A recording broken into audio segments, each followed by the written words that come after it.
Hello everybody, it's Natasha. In today's video, I'm going to do a flip through of Writing with Skill Level 1.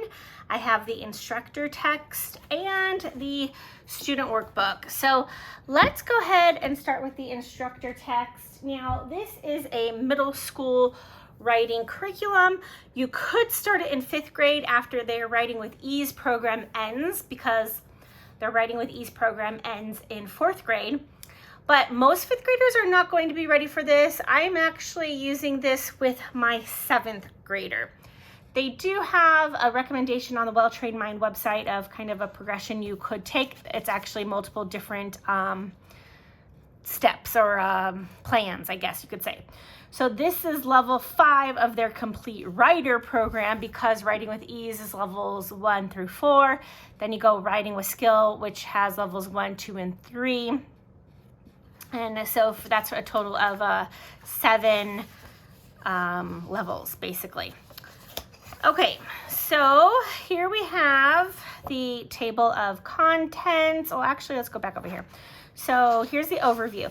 So we have the introduction, the overview of the year's sequence. Part 1 is basic skills. That's weeks 1 to 3.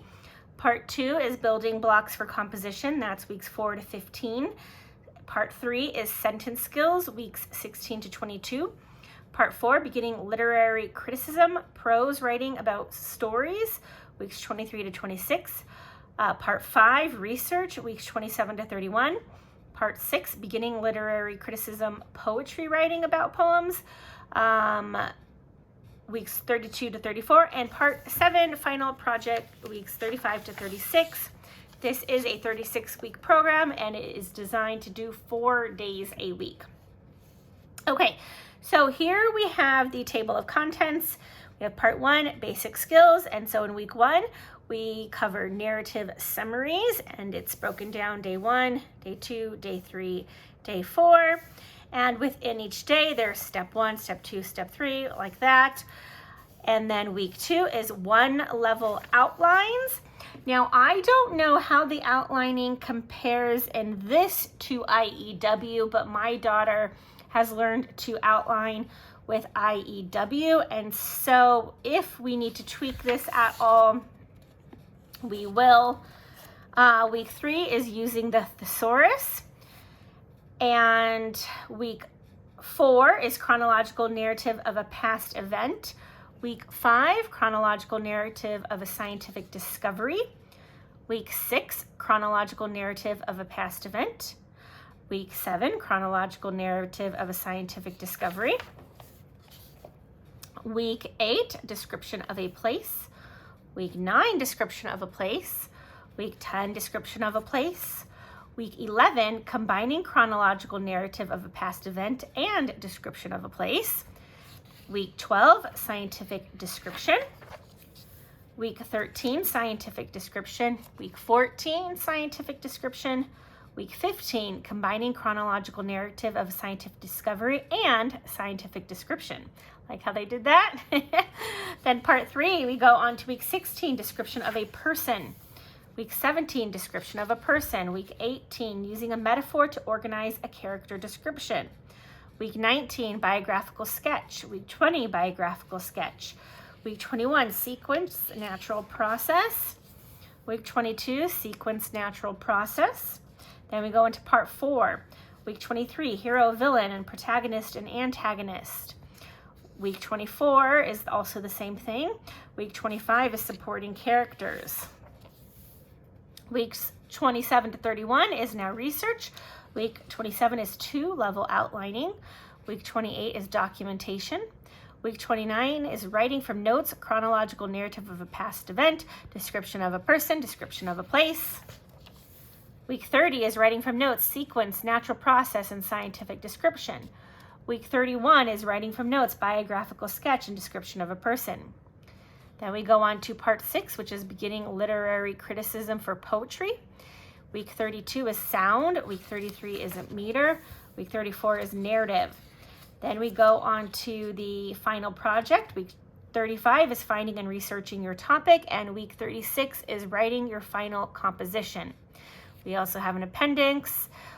with different things in there. Now, I do want to point out that, well, as you can see, it flows very nicely where it's working little steps by little steps until they're, well, doing a research paper and a final project. So I love how it does that, how it combines everything like that, and how it has a little bit of poetry in here, but not too much, so it does introduce them to that. But one thing you will notice is that they do read things. So there's great excerpts from great literary works, such as the Book of Dragons, The Story of Mankind, let's see, The Once and Future King, TikTok of Oz, 100 Greatest Science Discoveries, A Christmas Carol by Charles Dickens, Tom Sawyer by Mark Twain, let's see, all kind of things, Mary Poppins in the Park, Life in a Medieval Castle, The Mississippi Bubble, The Discoverer of the Unseen World, The Illustrated Encyclopedia of Astronomy and Space. I mean, so many things that you very well, your child, if they're interested in it, you very well may want to get that book and have them read it. But great excerpts of great literature, so I really like that. Okay, so now let's go on to notes here. So we've got the introduction.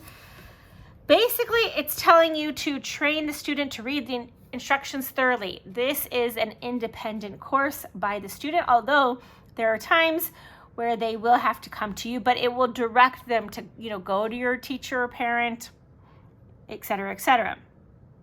They do recommend that if your child says they don't understand, the first step is to always have them read it out loud to you, and usually the problem was that they didn't quite read it thoroughly.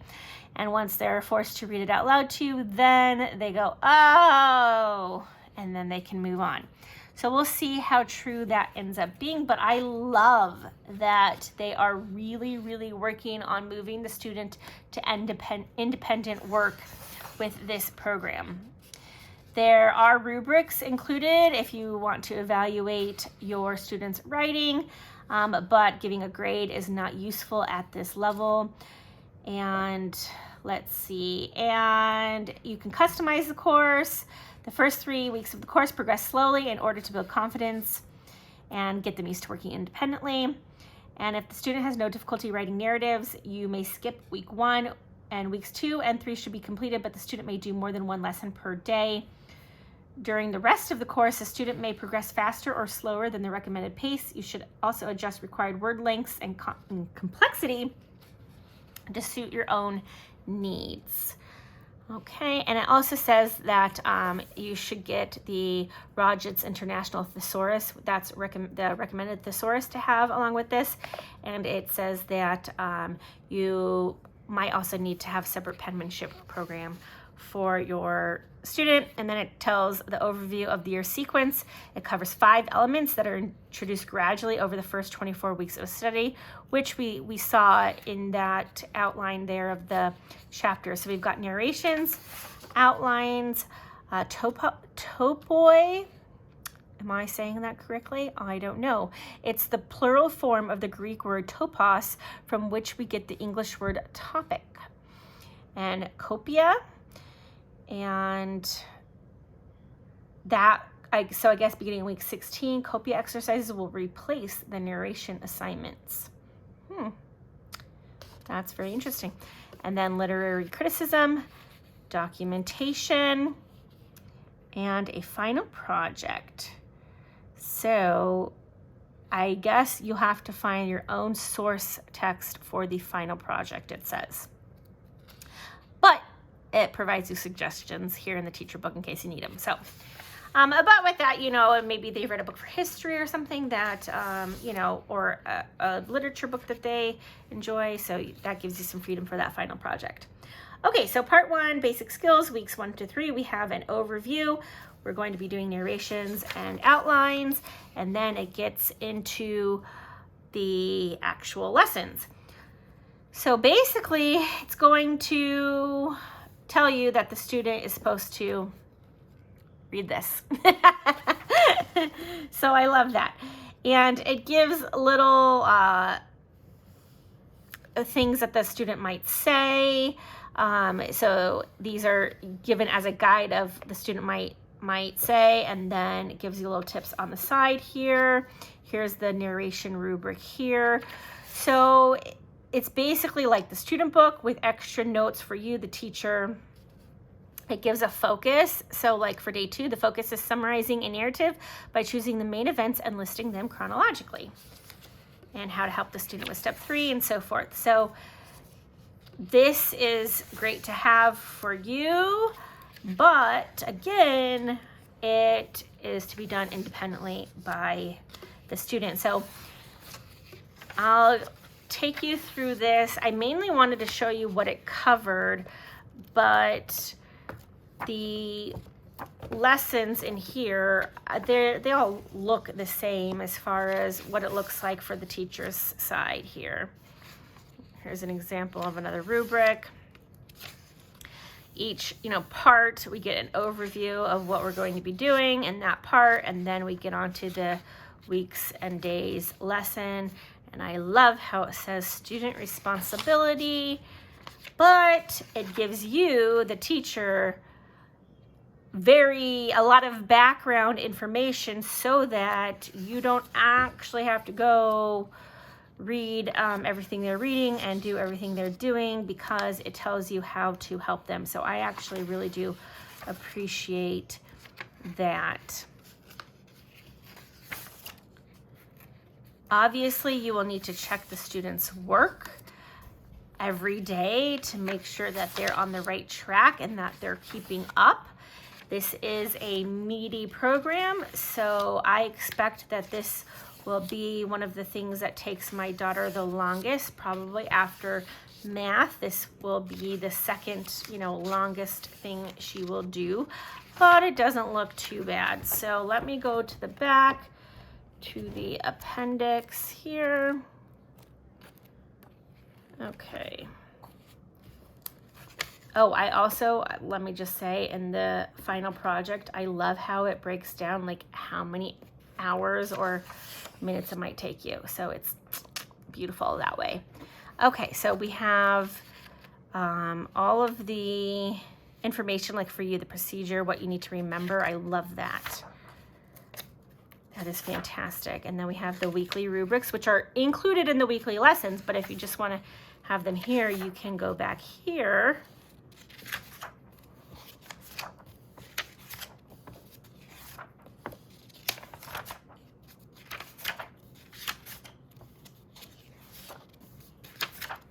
And then we have literary terms and a sentence variety chart. And then general rubrics. Okay, so that is the teacher book. Now let's take a look at the student book. Oh, the price of these also is, the student book is $28.95 and the teacher book is $32.95. Obviously, if you have more than one student, you would need more than one student book.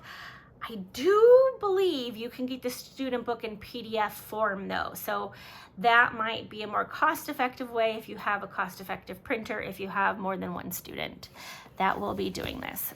Okay, so it looks like the teacher's guide. I'm not going to go through this table of contents because I already did that with the teacher book and it's the exact same thing, so we don't need to go through that, but as you can see, it looks just the same as the teacher guide so far.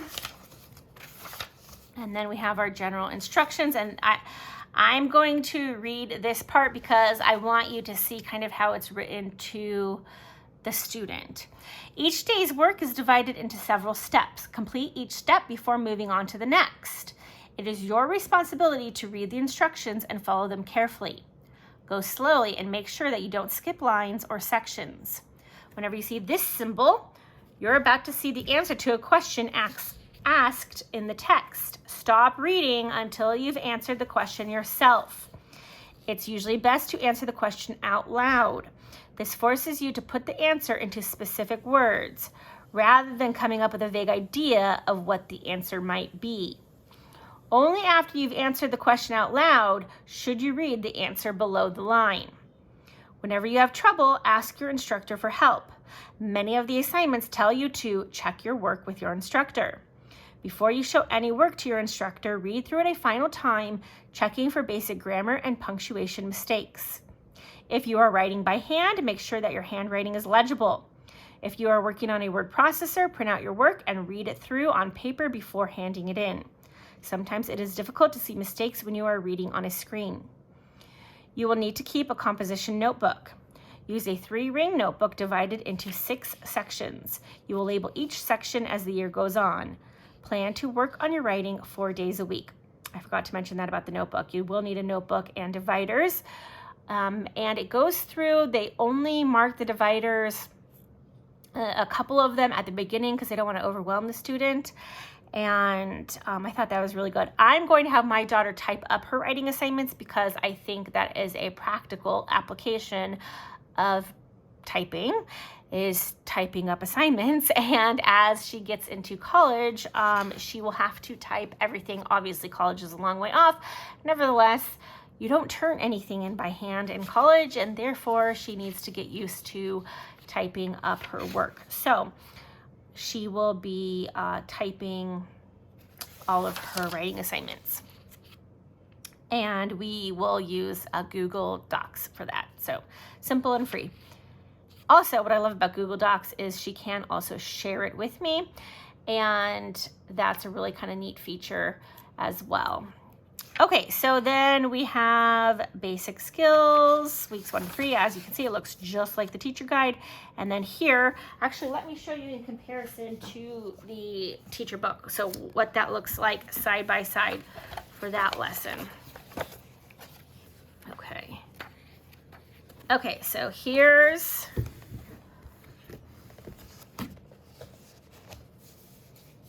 the student book. And then here's the teacher book.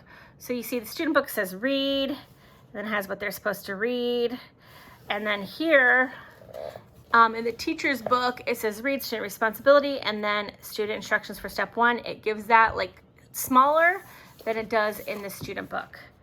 So hopefully that makes sense. So other than that, though, it looks just like the teacher guide. It just doesn't have teacher notes, which obviously makes sense. I'm going to skip to the middle. I want to show you kind of what a middle of the book lesson looks like, week 18. Oh, look, that is halfway through. Look at that. Read the following biographical sketch of the Flemish painter Jan Bruegel, known for his detailed, exact landscapes and still life paintings. I'm thinking, great way to incorporate art. Pull up the paintings, even maybe replicate one. You know, you could do a lot with this.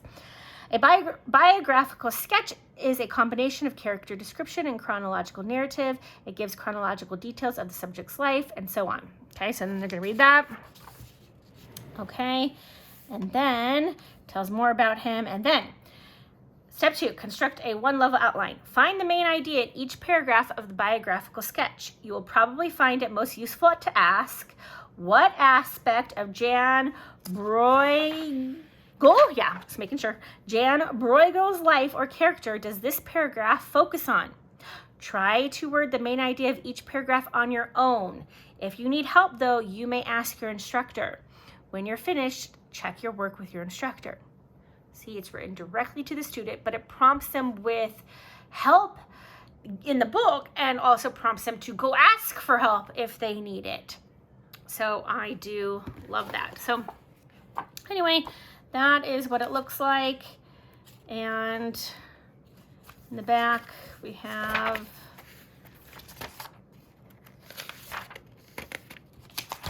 some works here. Let's see. Week 35. Okay, here's, oh, look at that, a certificate of completion. How cute. Okay, and then you have the appendix.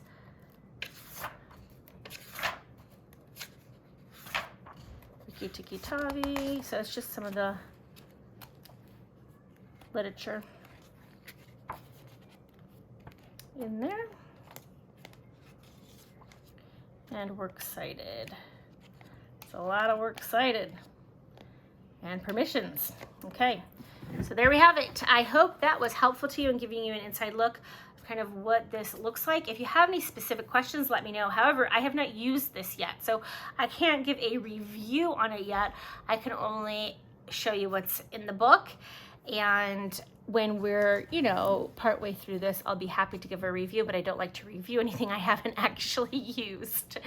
But I do know I have always loved products from the Well-Trained Mind, so I don't think I will have an issue with this.